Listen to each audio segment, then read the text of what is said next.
Assalamualaikum warahmatullahi wabarakatuh. Di sebuah desa di pinggir pantai selatan Banten, masyarakat hidup sederhana, namun penuh dengan keyakinan mendalam terhadap agama. Mereka percaya bahwa setiap kejadian alam adalah tanda kekuasaan Tuhan, dan bahwa pemimpin spiritual adalah perantara yang menghubungkan mereka dengan Yang Maha Kuasa. Namun, di balik kedamaian itu, sebuah bayang-bayang kelam mulai muncul. Di tengah desa tersebut, muncullah seorang pria bernama Sugito, yang mengaku sebagai seorang Habib, keturunan Nabi. Penampilannya sangat meyakinkan, sorban putih bersih, jubah panjang, dan tutur kata yang penuh hikmah. Dengan cepat, Sugito menjadi tokoh yang dihormati. Namun, tidak ada yang tahu bahwa di balik senyuman ramahnya, ia menyimpan rahasia besar. Sugito sebenarnya hanyalah seorang pria biasa yang dulunya adalah seorang pedagang gagal. Setelah ditipu oleh rekan bisnisnya, ia kehilangan segalanya, harta, keluarga, dan martabat. Dalam keputusasaannya, ia mendalami ilmu manipulasi dan sihir hitam dari buku-buku tua yang ia temukan di pasar gelap. Ia bertekad untuk mendapatkan kembali kejayaan dengan cara apapun, meskipun itu berarti menipu orang-orang yang mempercayainya. Ketika pertama kali tiba di tanah luhur, Sugito melihat peluang besar. Desa itu miskin, tapi masyarakatnya sangat taat beragama. Dengan mudah ia meraih kepercayaan mereka. Dalam waktu beberapa bulan, ia telah menjadi pemimpin spiritual desa. Masyarakat datang kepadanya untuk meminta nasihat, doa, bahkan untuk menyelesaikan konflik. Namun, ambisi Sugito jauh melampaui sekadar menjadi pemimpin desa. Sugito mulai merencanakan sesuatu yang besar. Ia tidak hanya ingin kekayaan, tetapi juga kekuasaan. Ia ingin menjadi pemimpin yang dihormati di seluruh wilayah pesisir, bahkan jika itu berarti menggunakan cara-cara terlarang.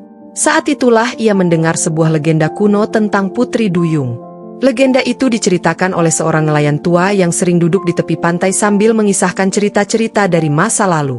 Menurut cerita, di bawah laut dekat tanah luhur, ada kerajaan duyung yang dipimpin oleh seorang ratu bernama Neila. Ratu Neila memiliki kekuatan magis yang dapat memberikan kekayaan, kejayaan, dan kehidupan abadi kepada siapapun yang berhasil melakukan perjanjian dengannya. Namun, ada syaratnya. Ritual untuk memanggilnya harus dilakukan dengan niat murni dan tanpa tipu daya. Sugito, yang mendengar cerita ini, tidak peduli dengan niat murni atau moralitas. Ia hanya melihat peluang besar untuk mencapai ambisinya. Dengan bekal ilmu sihir hitam yang ia pelajari, ia mulai mempersiapkan ritual untuk memanggil Ratu Neila. Untuk melaksanakan rencana besarnya, Sugito memanfaatkan pengaruhnya di desa. Ia meminta masyarakat untuk mengumpulkan barang-barang berharga, seperti emas, perak, dan permata, dengan alasan untuk amal demi keberkahan desa. Tanpa curiga, masyarakat patuh dan menyerahkan harta mereka. Harta itu sebenarnya akan digunakan oleh Sugito sebagai persembahan dalam ritual pemanggilan. Namun, Sugito tahu bahwa ritual ini tidak akan berhasil hanya dengan persembahan materi. Ia membutuhkan sesuatu yang lebih kuat, energi kehidupan dari seseorang yang memiliki jiwa suci. Untuk itu, ia mulai mencari seseorang yang bisa ia manfaatkan. Pilihannya jatuh pada seorang gadis muda bernama Alia, putri seorang nelayan miskin. Alia dikenal sebagai gadis yang polos dan penuh kebaikan, sering membantu orang tua di desa tanpa meminta imbalan. Sugito mendekati Alia dengan dalih ingin menjadikannya murid spiritual. Ia mengajarinya doa-doa dan ritual kecil, membuat Alia percaya bahwa ia adalah sosok suci yang dapat membimbingnya. Dalam waktu singkat, Alia menjadi sangat percaya pada Sugito, tanpa mengetahui bahwa ia adalah bagian dari rencana gelap. Setelah berminggu-minggu persiapan, malam ritual akhirnya tiba. Sugito memilih malam bulan purnama, sesuai dengan petunjuk dari buku sihir hitamnya. Di sebuah pantai terpencil yang jauh dari desa, ia mengatur semua persembahan, emas, permata, dan seikat bunga yang hanya tumbuh di tepi laut. Alia dibawa ke tempat itu, tanpa mengetahui apa yang sebenarnya akan terjadi. Sugito mulai membaca mantra dari buku sihir hitamnya. Mantra itu terdengar seperti bisikan yang mencekam, menggema di antara suara ombak. Angin laut yang tadinya tenang tiba-tiba berubah menjadi badai kecil, seolah-olah alam merespons energi gelap yang terpancar dari ritual tersebut. Alia mulai merasa takut, tetapi Sugito meyakinkannya bahwa ini adalah bagian dari proses spiritual. Gadis itu, yang tidak tahu apa-apa, hanya bisa berdoa dalam hati. Namun, saat ritual mencapai puncaknya, sesuatu yang tidak terduga terjadi. Dari dalam laut, muncul sebuah cahaya hijau yang semakin mendekat.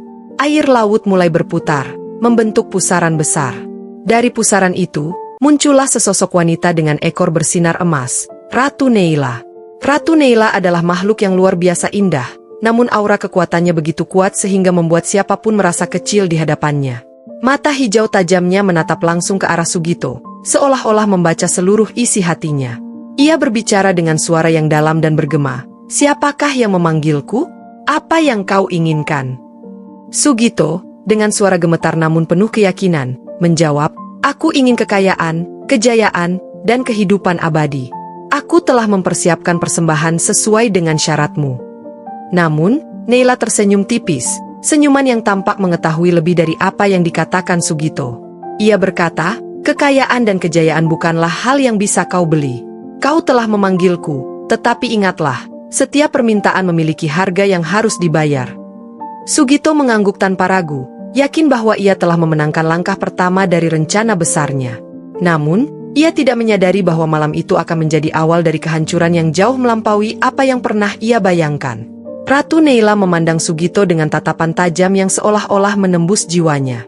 Sosok duyung bermahkota itu melayang di atas air, auranya memancarkan kekuatan yang tak bisa dilukiskan dengan kata-kata. Suara dalam dan magisnya memecah keheningan malam. "Kau meminta kekayaan, kejayaan, dan kehidupan abadi.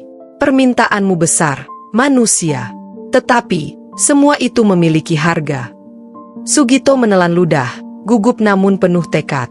"Aku siap membayar harga apapun," katanya, berusaha menunjukkan keberanian, meskipun hatinya berdebar kencang. Neila tersenyum tipis, senyuman yang membuat udara di sekitar terasa lebih dingin. "Baiklah," katanya. "Aku akan memberimu apa yang kau inginkan.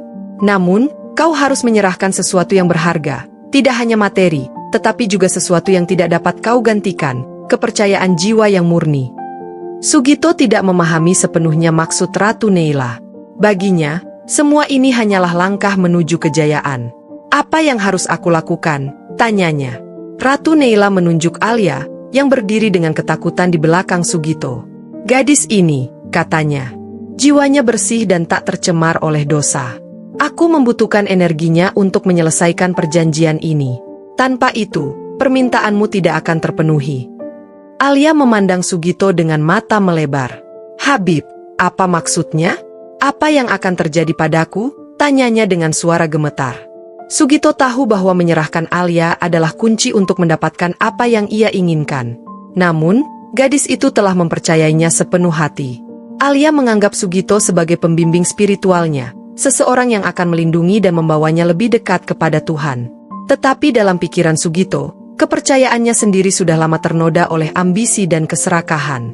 "Alia," katanya dengan nada menenangkan, "ini adalah ujian spiritual.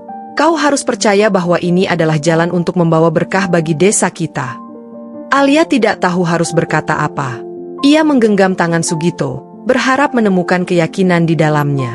Namun, jauh di dalam hatinya, ia merasakan sesuatu yang tidak benar. Sugito, dengan hati yang dipenuhi ambisi, akhirnya berkata kepada Neila, "Baiklah, aku akan menyerahkan Alia." Ratu Neila tersenyum lebar, tetapi senyuman itu tidak menunjukkan rasa puas, melainkan senyuman seseorang yang telah menangkap mangsanya. Ritual dimulai dengan Sugito melafalkan mantra dari buku sihir hitam yang ia bawa.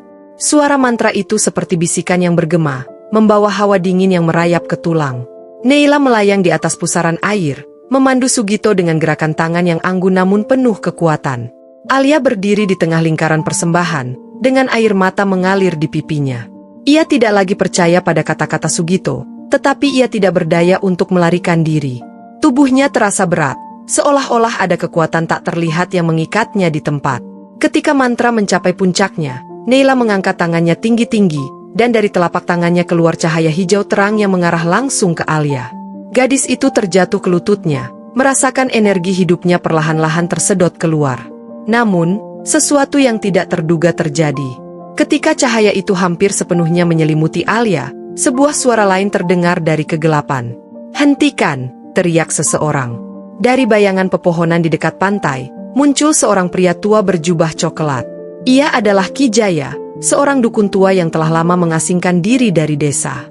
Ki Jaya dikenal sebagai penjaga tradisi kuno yang melibatkan harmoni antara manusia dan alam. Ia telah mengamati Sugito selama berminggu-minggu dan mengetahui niat buruknya.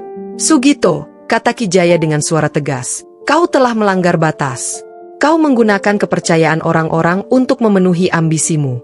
Kau bahkan rela mengorbankan jiwa seorang gadis yang tidak bersalah. Ini bukan jalan yang benar.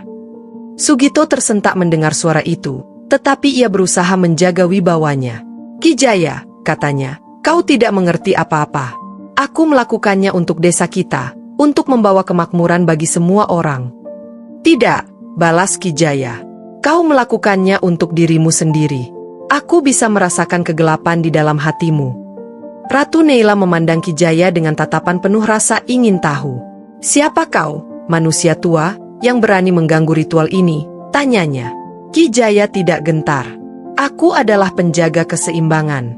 Dan aku tahu bahwa kau, Ratu Neila, hanya memberikan apa yang diminta dengan harga yang jauh lebih tinggi daripada yang bisa dibayar manusia. Ki Jaya mulai melafalkan mantra kuno yang ia pelajari selama bertahun-tahun. Mantra itu tidak sekuat sihir Ratu Neila, tetapi itu adalah mantra yang mengandung kejujuran dan kekuatan murni dari alam. Angin mulai bertiup kencang, dan langit yang tadinya cerah berubah menjadi gelap. Ratu Neila merasa terancam oleh kekuatan Ki Jaya. Ia memerintahkan Sugito untuk menyelesaikan ritual sebelum semuanya terlambat. Cepat, manusia. Jika kau ingin permintaanmu terpenuhi, lakukan sekarang. Sugito berada di ambang keputusan. Ia tahu bahwa jika ia tidak melanjutkan ritual, semua yang ia rencanakan akan sia-sia. Tetapi di saat yang sama, ia mulai merasa takut pada konsekuensi dari tindakannya. Ia melihat Alia yang hampir pingsan, dan untuk pertama kalinya, ia merasakan sedikit penyesalan. Namun, ambisi Sugito terlalu besar untuk ditinggalkan. Ia melanjutkan mantra, meskipun suara Ki Jaya semakin kuat. Pertarungan antara dua kekuatan, sihir hitam dan energi murni, menciptakan kekacauan di sekitar mereka. Neila, yang merasa kekuatannya mulai terganggu, memutuskan untuk mengambil alih. Ia turun dari pusaran air, mendekati Alia untuk menyerap energi gadis itu langsung dari sumbernya.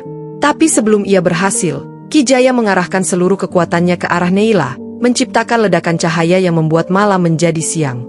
Ketika cahaya itu mereda, pantai menjadi sunyi. Ki Jaya jatuh terduduk, kelelahan oleh pertempuran yang baru saja terjadi. Neila menghilang ke dalam air, tetapi bukan tanpa meninggalkan sesuatu yang berbahaya. Di mana ritual itu dilakukan, sebuah tanda gelap terbentuk di pasir, sebuah simbol dari kekuatan yang tidak dapat dihancurkan sepenuhnya. Sugito berdiri di sana, terdiam, menyadari bahwa rencananya telah gagal. Namun, ini baru permulaan dari konsekuensi yang akan ia hadapi. Setelah kejadian di pantai malam itu, desa Tanah Luhur tidak lagi sama. Meskipun ritual Sugito gagal, dampaknya mulai terasa. Air laut di sekitar pantai menjadi gelap dan berbau busuk. Ikan-ikan yang biasa menjadi sumber penghidupan nelayan tiba-tiba menghilang, meninggalkan masyarakat desa dalam kelaparan dan ketakutan. Tanaman di sekitar desa layu, seolah-olah tanahnya telah diracuni oleh energi gelap yang ditinggalkan oleh ritual tersebut. Sugito, yang sebelumnya dipuja sebagai pemimpin spiritual, mulai kehilangan kepercayaan dari masyarakat.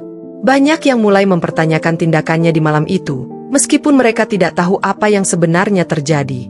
Namun, bagi Sugito, kegagalan ritual itu adalah pukulan terbesar. Ia tidak mendapatkan kekayaan, kejayaan, atau kehidupan abadi yang ia dambakan. Sebaliknya, ia kini harus menghadapi kehancuran yang ia ciptakan. Namun, dalam hatinya, ia belum menyerah. Ia yakin bahwa jika ia mencoba sekali lagi, ia bisa membalikan keadaan dan mendapatkan apa yang ia inginkan. Ia hanya perlu menemukan cara lain untuk memanggil kembali Ratu Neila. Di malam-malam yang sunyi, ketika desa tertidur dalam ketakutan dan keputusasaan, Sugito mulai mendengar bisikan.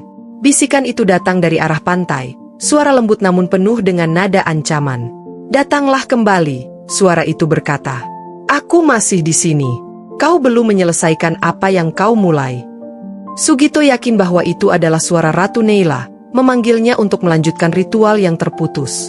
Meskipun takut, ambisinya sekali lagi mengalahkan rasa takutnya.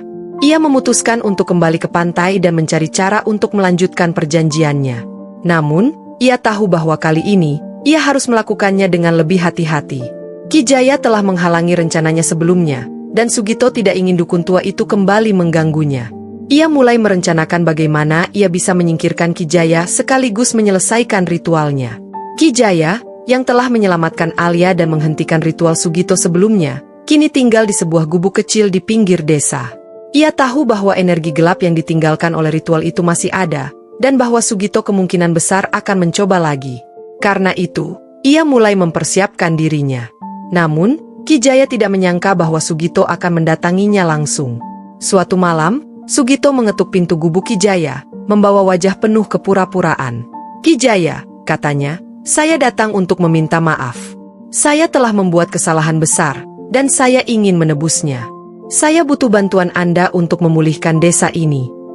Ki Jaya, yang meskipun bijaksana tetapi juga manusia biasa, merasa sedikit iba pada Sugito. "Kesalahanmu besar, Sugito," katanya. "Tapi jika kau benar-benar ingin menebusnya, aku akan membantumu." Sugito tersenyum kecil, tetapi dalam hatinya, ia sudah merencanakan sesuatu yang jahat. Ia berpura-pura bekerja sama dengan Ki Jaya, mengikuti ritual-ritual pemurnian yang diajarkan oleh dukun tua itu. Tetapi sebenarnya, ia hanya mencari cara untuk melemahkan Ki Jaya sehingga ia tidak bisa lagi menghalangi rencananya. Di malam bulan baru, Sugito kembali ke pantai dengan membawa persembahan baru, sebuah peti berisi barang-barang berharga yang ia ambil dari penduduk desa. Ia juga membawa Alia, yang sekali lagi ia tipu dengan janji-janji kosong. Alia, meskipun masih trauma dengan kejadian sebelumnya, percaya bahwa Sugito telah berubah dan ingin memperbaiki keadaan. Sugito mulai membaca mantra dari buku sihirnya, tetapi kali ini, ia melakukannya dengan lebih hati-hati. Ia memastikan bahwa tidak ada yang mengganggu ritual tersebut. Ketika pusaran air mulai terbentuk di tengah laut, Alia mulai merasa ada yang tidak beres. "Habib," katanya dengan suara gemetar, "ini terasa seperti sebelumnya. Apa yang sebenarnya kau lakukan?" Sugito tidak menjawab. Ia terus melafalkan mantra, dan sekali lagi, Ratu Neila muncul dari dalam air. Namun, kali ini, auranya jauh lebih gelap.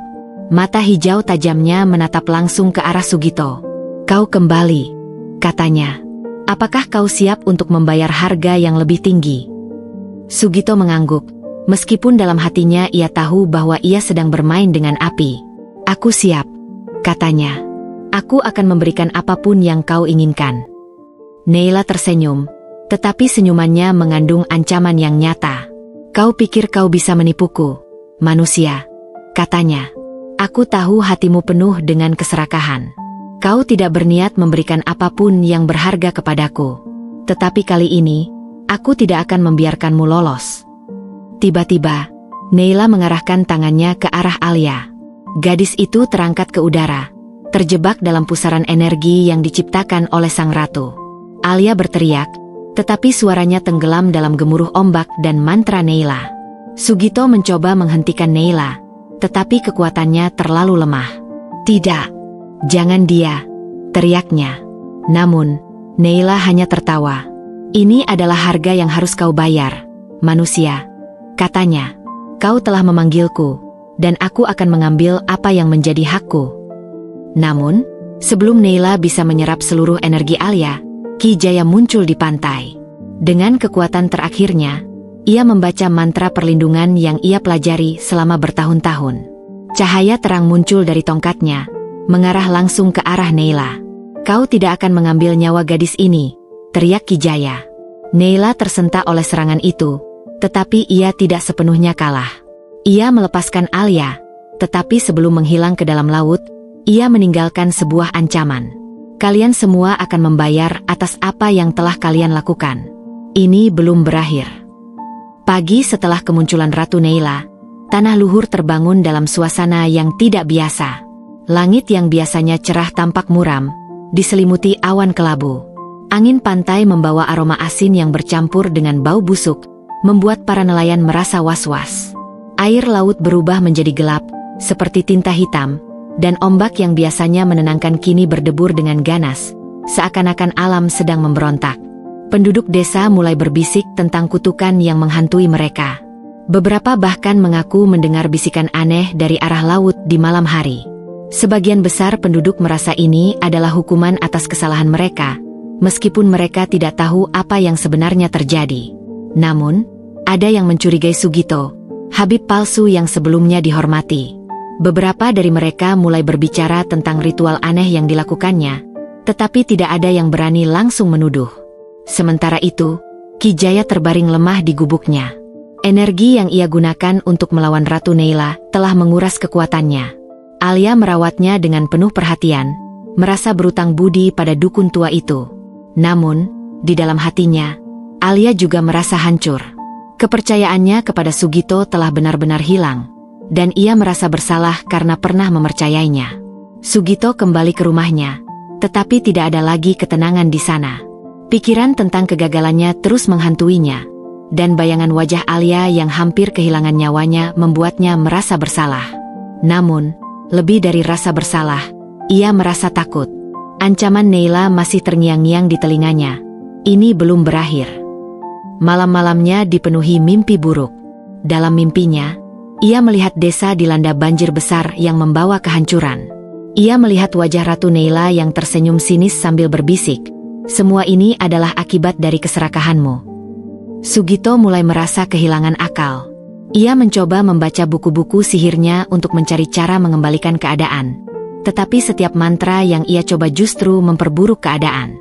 Persembahan yang ia kumpulkan dari penduduk desa kini terasa tidak berguna. Sugito tahu bahwa satu-satunya cara untuk memperbaiki semuanya adalah dengan menghadapi Ratu Neila sekali lagi. Tetapi ia tidak tahu bagaimana caranya. Di bawah laut, jauh dari penglihatan manusia, Ratu Neila merencanakan pembalasannya. Meski ia mundur dalam pertempuran melawan Ki Jaya, kekuatannya tidak sepenuhnya hilang. Sebaliknya, energi yang ia serap dari ritual Sugito telah membuatnya semakin kuat. Ia memanggil makhluk-makhluk laut bawahannya, makhluk-makhluk menyeramkan yang setia kepadanya, untuk bersiap menyerang tanah luhur. Manusia-manusia itu harus dihukum, katanya kepada bawahannya. Mereka telah melanggar perjanjianku, dan kini mereka harus merasakan akibatnya. Neila mempersiapkan kutukan yang lebih besar dari sebelumnya. Ia menggunakan kekuatannya untuk memanipulasi laut, menciptakan badai besar yang mulai mendekati tanah luhur. Namun, sebelum badai itu mencapai daratan, ia memutuskan untuk memberikan peringatan terakhir kepada manusia. Malam itu, beberapa penduduk desa mengaku melihat sosok duyung dengan mata hijau bersinar di tepi pantai. Neila tidak muncul sepenuhnya, tetapi suaranya yang bergema terdengar jelas. "Kalian masih punya waktu untuk menyerahkan Habib palsu itu dan memohon pengampunan. Jika tidak, desa ini akan tenggelam selamanya." Ketakutan mulai menyelimuti penduduk desa. Mereka berkumpul di balai desa untuk membahas peringatan dari Neila. Beberapa dari mereka mulai menuntut agar Sugito diserahkan kepada Ratu Neila. "Dialah penyebab semua ini," kata seorang nelayan tua. "Jika kita menyerahkannya, mungkin kutukan ini akan berakhir." Namun, ada juga yang merasa bahwa menyerahkan Sugito tidak akan cukup. "Kita butuh bantuan Ki Jaya," kata seorang wanita muda. "Hanya dia yang bisa melindungi kita." Di tengah kekacauan itu, Sugito mendengarkan semuanya dari kejauhan. Ia merasa dikhianati oleh masyarakat yang dulu memujanya, tetapi ia tahu bahwa ia tidak bisa menyalahkan mereka. Dalam keputusasaan, ia memutuskan untuk mengunjungi Ki Jaya sekali lagi, berharap bahwa dukun tua itu akan membantunya. Namun, Ki Jaya, yang masih lemah, menolak untuk membantu Sugito. "Kesalahanmu terlalu besar, Sugito," katanya. "Dan kau melakukannya bukan karena kebodohan, tetapi karena keserakahan. Aku hanya bisa membimbingmu ke jalan yang benar, tetapi jalan itu harus kau tempuh sendiri." Sugito merasa marah dan putus asa. Ia meninggalkan gubuk Ki Jaya dengan pikiran yang kacau. Namun, dalam perjalanan pulang, ia bertemu dengan sekelompok penduduk desa yang telah memutuskan untuk menangkapnya dan menyerahkannya kepada Ratu Neila. "Kau harus membayar untuk apa yang telah kau lakukan," teriak mereka. Sugito dibawa ke pantai dengan tangan terikat. Penduduk desa yang marah mendorongnya ke depan, sementara yang lain membawa obor dan senjata sederhana. Alia, yang menyaksikan semuanya, merasa bimbang. Ia tahu bahwa Sugito bersalah, tetapi ia juga tidak tega melihatnya diperlakukan seperti itu. Di pantai, Sugito dipaksa untuk memanggil kembali Ratu Neila. "Kau yang memulai semua ini," kata salah seorang penduduk desa. "Sekarang kau harus menyelesaikannya." Dengan hati yang dipenuhi ketakutan, Sugito mulai melafalkan mantra dari ingatannya. Pusaran air kembali terbentuk di tengah laut, dan sekali lagi, Ratu Neila muncul. Namun, kali ini, ia tampak jauh lebih kuat dan lebih menakutkan daripada sebelumnya. Matanya bersinar hijau terang, dan suaranya menggema seperti guntur. "Manusia," katanya, "apakah kalian akhirnya memutuskan untuk menyerahkan jiwa ini kepadaku?" Penduduk desa terdiam, tidak tahu harus berkata apa. Sugito jatuh berlutut di depan Neila, menangis dan memohon pengampunan. "Aku salah," katanya. "Aku telah menipumu, dan aku telah menipu orang-orang ini. Tapi tolong, jangan hancurkan desa ini. Ambillah aku, tetapi biarkan mereka hidup." Namun, Neila hanya tertawa. "Pengorbananmu terlalu kecil untuk menebus kesalahanmu," katanya. "Jika kau ingin desa ini selamat, kau harus memberikan sesuatu yang jauh lebih besar." Sugito bingung. "Apa yang kau inginkan?"